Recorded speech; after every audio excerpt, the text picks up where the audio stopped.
Salut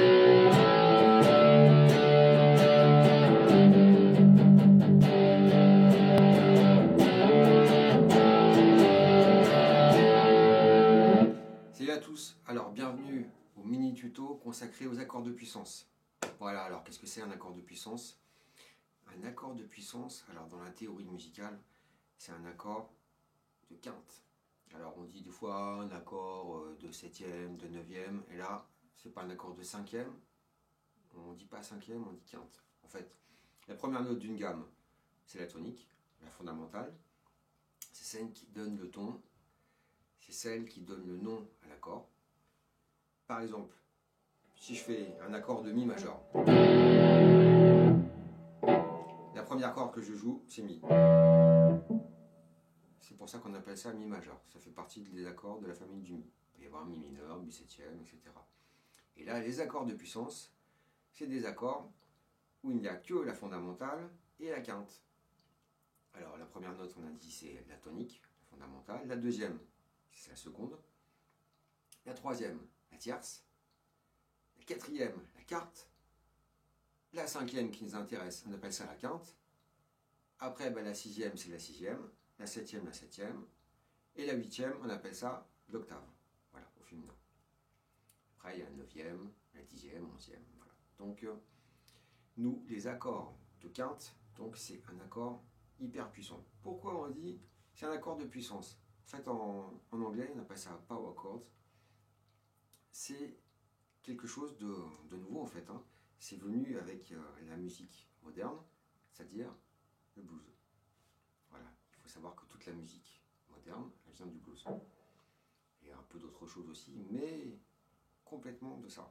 Et en fait, pourquoi ça sonne si puissant que ça? Alors c'est sûr que c'est utilisé par beaucoup de rockers. C'est l'accord du rock, on va dire.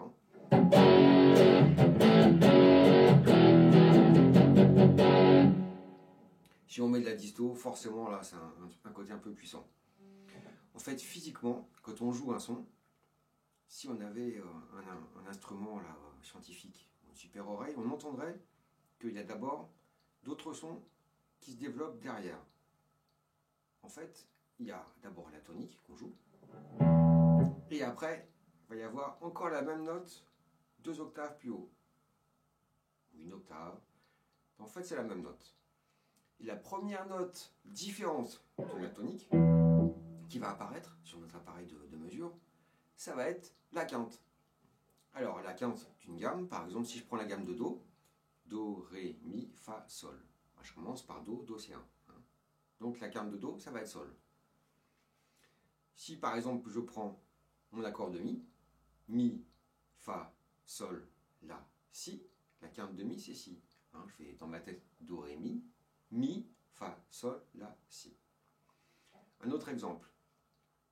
Par exemple, la quinte de, on va choisir Fa par exemple.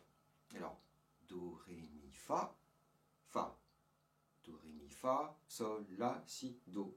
La quinte de Fa, c'est Do. Fa sur ma guitare, c'est là. Do, c'est ici. Là, on rentre vraiment dans le vif du sujet. Ça, plus ça. Ça nous donne le premier accord de puissance le plus simple. Après, on pourrait y rajouter encore une note. Mais en fait, il ne faut pas que ce soit une note différente de la fondamentale et de la quinte. Donc, il faut que ce soit encore un Fa ou un Do. Où est-ce qu'il y a encore un Fa sur la guitare? Ré, Mi, Fa. Il y en a ici. Donc là, je vais rajouter mon petit doigt ici. Ça fait un son un peu plus puissant et un peu plus aigu que l'autre.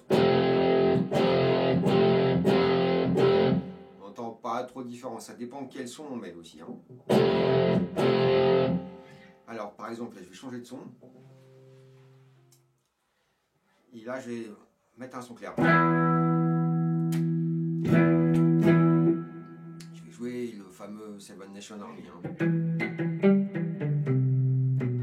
Là, ici. Comme ça se fait. Et là, sur le refrain, normalement, il fait les accords de puissance à 3 doigts, comme j'ai fait voir.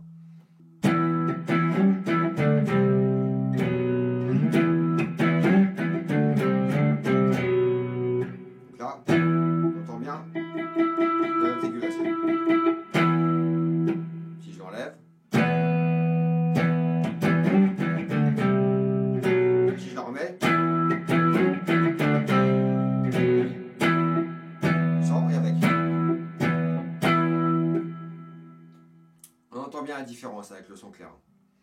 Bon, ça c'est un grand classique hein, de la musique moderne. Alors, les accords de puissance, c'est utilisé dans toute la musique rock. Hein.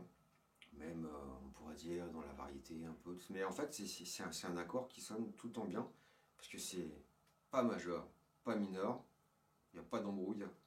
Pas de questions à se poser. On le fait et ça sonne tout de suite. Ah, ça sonne aussi un peu étriqué aussi. Hein. Forcément, ceux qui aiment bien le jazz, la bossa nova, des trucs un peu plus riches.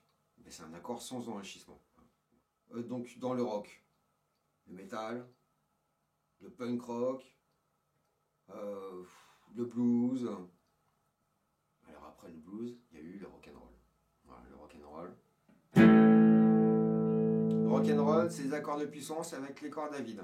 En fait, c'est le même qu'un tout à l'heure. On a vu Fa comme ça.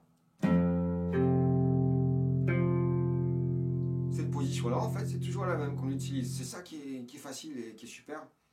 Avec le rock, c'est qu'on n'a pas besoin d'apprendre 10 000 positions. Cette position-là, elle fait n'importe où, elle sonne. En partant de la première corde et aussi de la deuxième corde. Alors ça semble simple, mais en fait, c'est pas évident de garder toujours les doigts dans la bonne position quand on se déplace comme ça. Et puis ça fait un peu mal ici au pouce, là, c'est un peu compliqué quand même. Hein. Voilà, c'est pas non plus un truc de débutant. Hein. Il faut aussi entraîner. C'est assez facile en partant de la première corde. Parce que ici, on joue pas ces notes-là. On bloque un peu. Et ça, je vais y revenir. Et en partant de la deuxième corde, là, il faut faire attention à la première. Parce qu'elle sonne, elle fout le bazar. Alors, nous, le rock'n'roll, on a dit, c'était les accords de puissance comme ça. Avec les cordes à vide. C'est le même, hein. Si je fais mon Fa comme ça, que je recule tout d'une case, ça fait ça. Là, mon doigt ici, il est dans le vide. C'est comme s'il y avait une case qui existait ici. Hein. Quand la corde elle est vide, c'est comme s'il y avait une case avec un doigt qui est appuyé. Comme si on mettait un capot aussi. Donc, c'est toujours la même position. Ça et ça, c'est pareil. Sauf que ça, il y a les cordes à vide. C'est bien pour faire du rock'n'roll, ça. Hein.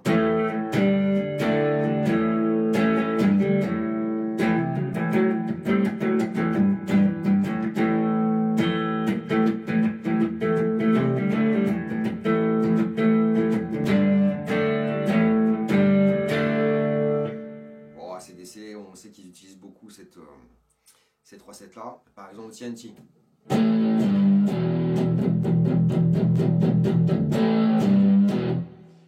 Alors, le sol ici, là, je le fais pas comme ça. Je fais comme ça.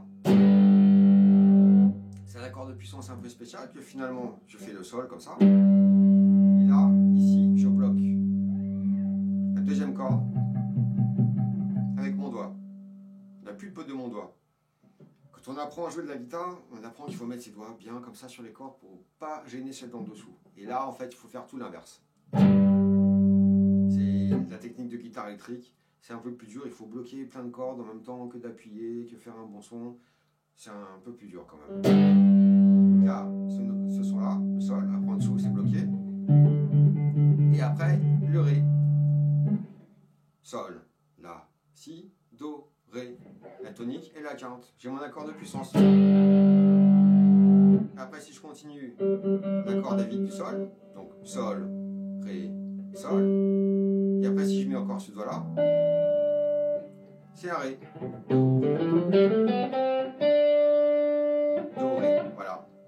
Et la dernière, et ben, je la bloque aussi avec la pulpe de mon doigt en dessous. Au lieu de mettre mon doigt bien comme ça, et puis après le Mi il va traîner, ça va pas aller.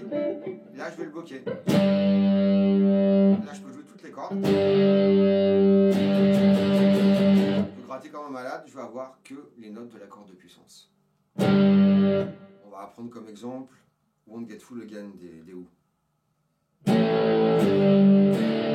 Trois accords là, La, Sol, Ré.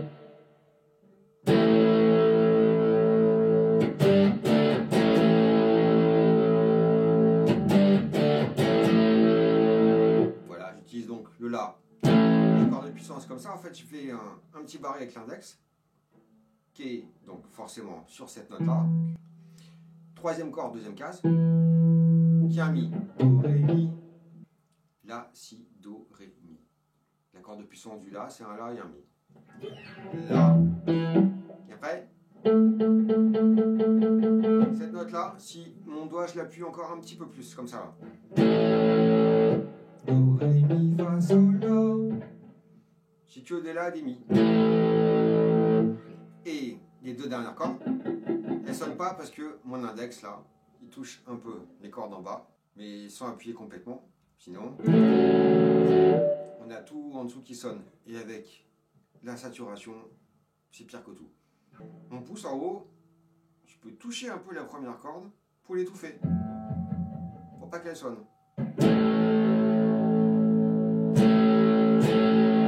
Pareil, là je peux balancer mon bras, je peux gratter comme un malade.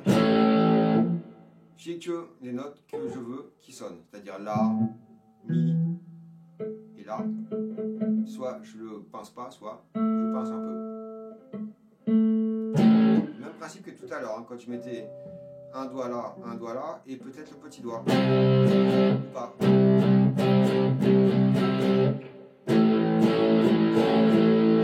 Et j'appuie un petit peu plus. Et là, je sais pas, j'ai que deux notes, et là, trois notes. Après, dans le punk rock, c'est pareil, hein, je sais pas, on peut choisir les Offspring aussi. On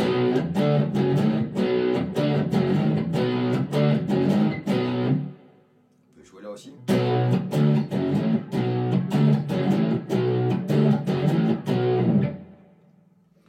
Sur la deuxième corde, si je prends là, il faut que je fasse attention à la première corde. Sinon, c'est le bazar complet. Donc je dois soit là toucher un peu avec mon pouce, soit, autre alternative, avec mon index ici, au lieu de le mettre comme ça, je le repousse un peu au-dessus, et il touche un peu la corde. En fait, après, une fois que je sais ça, la théorie, je suis plus obligé de l'utiliser. En fait, ça peut me servir aussi à savoir où est-ce qu'elles sont les notes. Par exemple, si je fais ça, je me dis, alors qu'est-ce que c'est comme note? Donc, mon prof, il m'a dit, ça c'est la tonique, ça c'est la quinte, et ça c'est l'octave. C'est la même que la première note. Qu'est-ce que c'est cette note-là? Cette note-là, c'est un ré. C'est un ré. Donc, là, qu'est-ce que c'est comme note? C'est la quinte. Do, ré, mi, fa, sol. Là, c'est un la. Ça, c'est l'octave. Donc, c'est aussi un ré. C'est un ré là. Si je veux savoir une note n'importe où sur le manche, par exemple, je sais pas, celle-là, qu'est-ce que c'est? Eh bien, je fais l'accord de puissance à l'envers. Donc, je commence. Le petit doigt, l'annulaire, l'index. Et je sais que c'est la même note sur le petit doigt et l'index. Il y a la même note, donc ça, c'est un sol. Donc là, c'est un sol. C'est imparable. Là, qu'est-ce que je peux savoir? Ça, si. Voilà. On a changé et on fait des trucs un peu plus criard.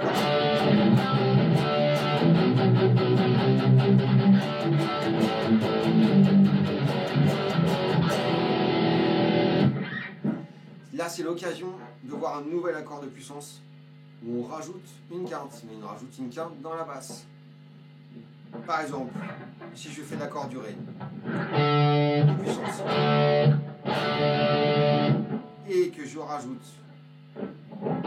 l'accord du dessus, je fais un petit barré comme ça.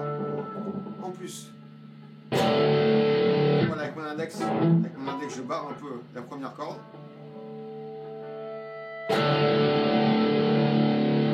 Ah, c'est un peu plus grave, c'est un peu plus méchant. Là.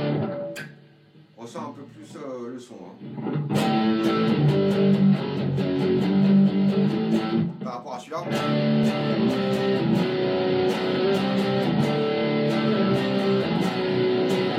Cet accord de puissance avec la quinte supplémentaire dans les graves, qui est un accord très utilisé pour le métal, un accord, on va dire, assez moderne quand même. Hein. En fait, c'est pas si moderne que ça, parce que ça vient de très loin. Hein. Ça vient certainement des bluesmen, encore une fois, qui, en copiant un peu le piano, qui renverse facilement des accords, c'est-à-dire qui met pas forcément la fondamentale, la tonique en premier, comme là. Là, on a mis la quinte en premier.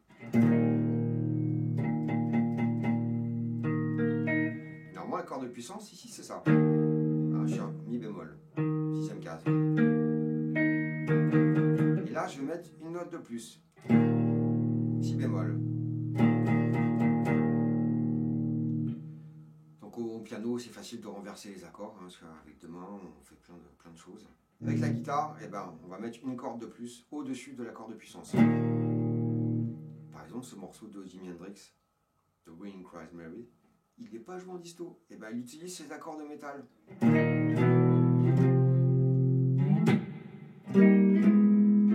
Bon, certes, après, il utilise un renversement, autre, mais comme quoi les accords de puissance, c'est pas forcément avec de la grosse disto, c'est pas réservé au métal ni au hard rock, en fait. C'est un accord qui sonne naturellement bien. Comme on a vu, hein, c'est la tonique et la quinte. C'est comme si c'était presque les deux mêmes notes. On joue un son, et ben naturellement, il y a les octaves et la quinte qui sonnent en premier. Si on prenait un morceau très connu et plutôt moderne, hein, Killing in the Name, le Ré, donc, et ben si je rajoute la quinte de plus là,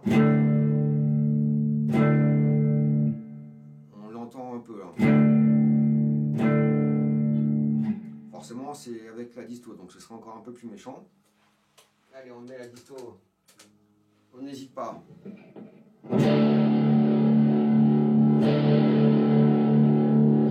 C'est mieux que ça. Hein. Finalement, ça sonne un peu plus petit que ça.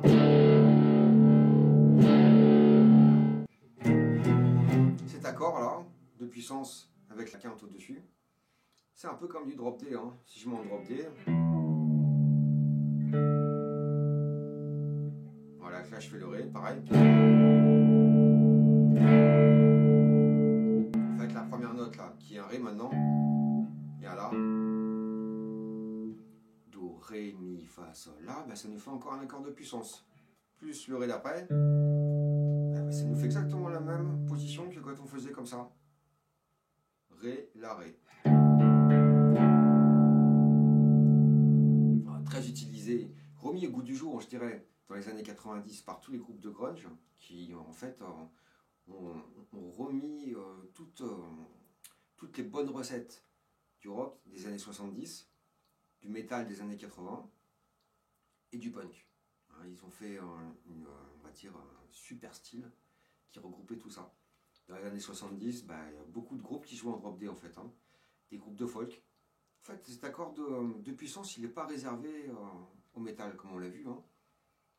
Par exemple, si on retourne dans les groupes de folk, Neil Young, Crosby, Stills & Nash, ils utilisaient beaucoup ces accords en drop D. Bon, j'espère que ce petit tuto, ça vous aura bien plu, ça vous aura éclairé. Alors n'hésitez pas à travailler les morceaux qu'on a vus brièvement dans ce tuto, vous les écoutez. Forcément, ce sera toujours à la même position. À les faire comme ça sur toutes les cordes. Ça a l'air facile, mais il faut s'y coller quand même. Hein. Allez, rendez-vous au prochain tuto et bonne musique, à bientôt.